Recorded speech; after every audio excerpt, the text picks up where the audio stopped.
There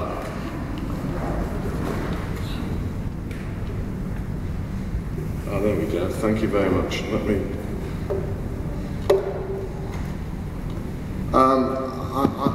I was thinking of showing this chart during my formal comments, but let me use this as a broad thing to answer your very interesting question. This is a chart of the 5-year oil price, as you can see. And I use that as a simple guide to the long-term equilibrium oil price, because I think it gets away from the noise of the more higher, frequently traded prices, where a lot of the speculative and investor interest can dominate. And in thinking of one aspect of your question, this is something which is very prominent in my mind. As you can see, for the past 3 years, it's not moved that much. And there are some signs that if this is the long-term oil price, there are some signs that it's sort of stabilized in a, let's call it a broad range of $80 to $100 a barrel, so significantly below the current spot prices, which, you know, may or may not be true.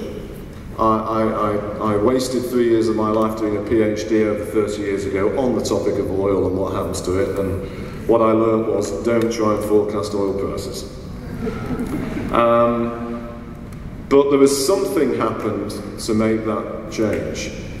And I suspect there are already a few things happening of critical importance on both the demand and supply side. Very relevant for the United States cycle, and therefore highly relevant for energy policy, I suspect, in Mexico. I subscribe to the school that believes we are in the very early days of the US possibly developing domestic energy self-sufficiency based around shale gas and shale oil.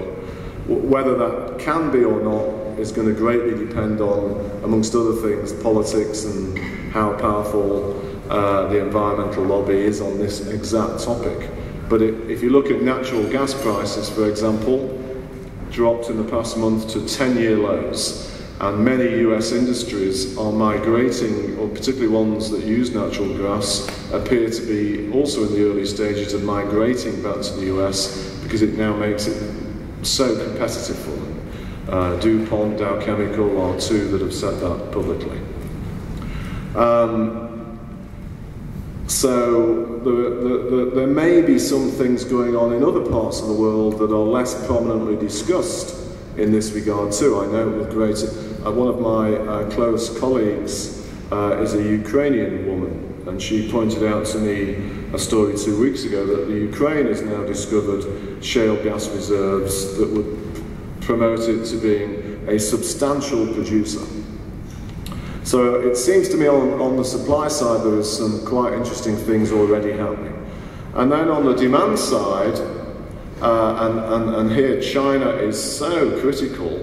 One of the reasons why China, I believe, has decided that 10% growth is no longer good for China is, for any of you that travel there frequently, you would see in many urban areas you can't, in some days, actually see. Or that was certainly the case a couple of years ago. I'm sure some of you have had the experience of being in Beijing in a summer day where there's a dust storm going on and it's black. And the environmental damage and some of the related issues, on top of the rapidly, seemingly never-ending rising costs of energy and food, has forced Beijing to think differently.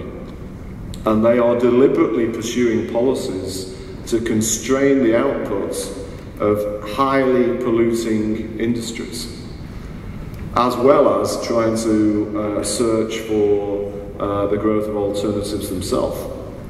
So I would say, and maybe here I'm too much of an economist, and I apologise because we are merely the miserable science. I suspect that the rapid price increases that we've seen since the early 2000s are playing a role in resulting in some long-term supply and demand changes.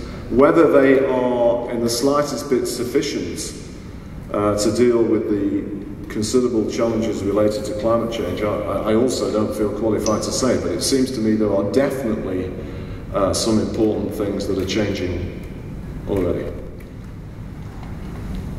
Hi.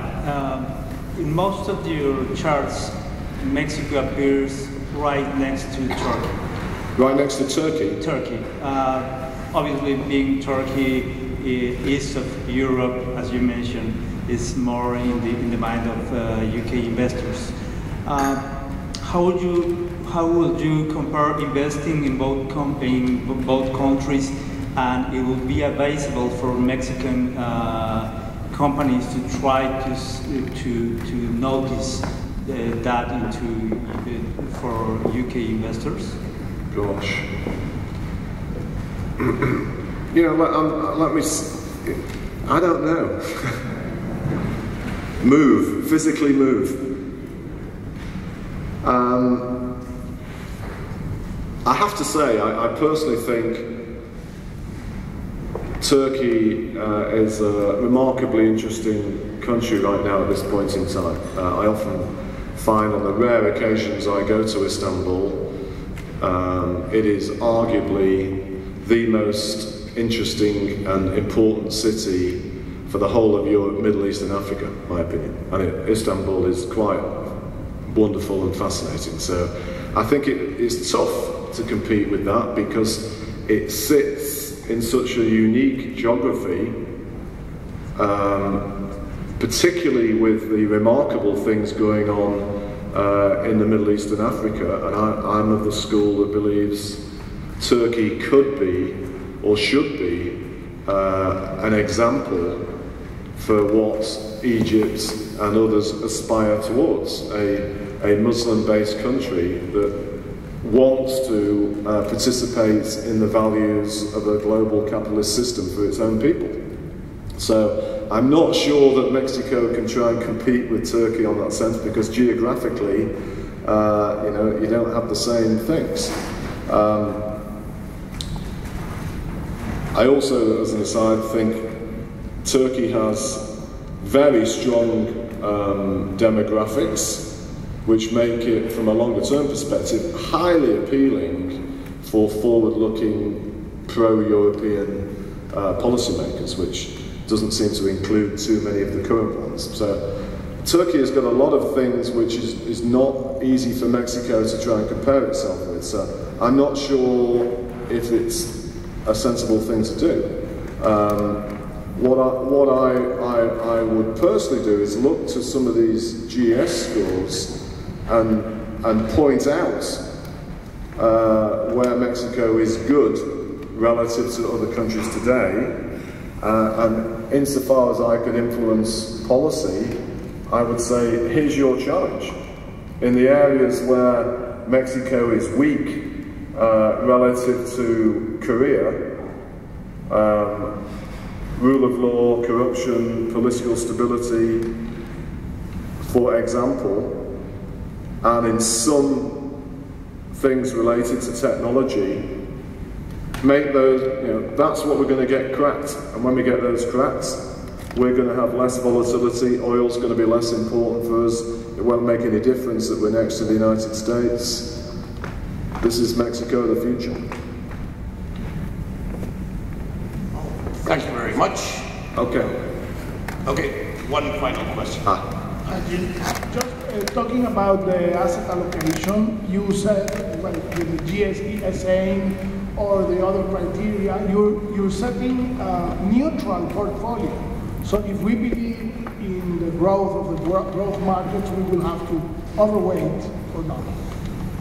I think if you believe in the growth of the growth markets, and especially current valuations, the allocations implied by GDP weighting right now are what should be driving you to do so, to be overweight a GSAM index. And I have to say, particularly having seen the Chinese inflation numbers we got last week, I think that's what people should be doing. Okay, thank you very much. Thanks very much.